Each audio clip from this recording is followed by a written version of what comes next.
Le competenze ce le prendiamo in carico anche con molto piacere. La difficoltà più grossa che tutti gli enti hanno, in modo particolare noi comune molto piccolo, è quella di trovare finanziamenti per eseguire,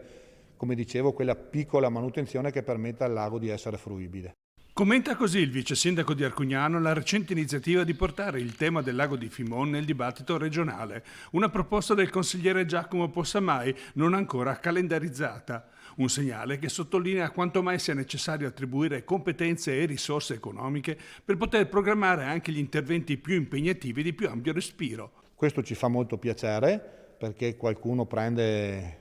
in mano, prende a cuore la problematica del lago che noi siamo felicissimi di gestire, ma non abbiamo le possibilità economiche per farlo, per cui abbiamo sempre bisogno di chiedere a tutti finanziamenti, di cercare dalla provincia e dalla regione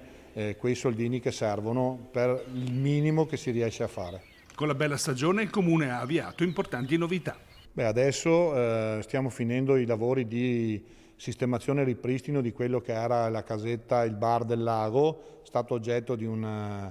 restauro completo, è stato anche affidato come gestione per i prossimi anni a un'azienda, per cui penso che dal mese di giugno riaprirà la casetta al lago, il bar e anche i servizi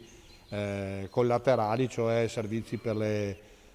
scolaresche, servizi per i cittadini, verranno riaperti i bagni, insomma tutto un lavoro sul lago. Stiamo pensando e ragionando sulla costruzione del pontile, sempre in collaborazione con la provincia, e poi la manutenzione ordinaria che partirà a breve, cioè sfalcio dell'erba, taglio di qualche pianta pericolante e quant'altro.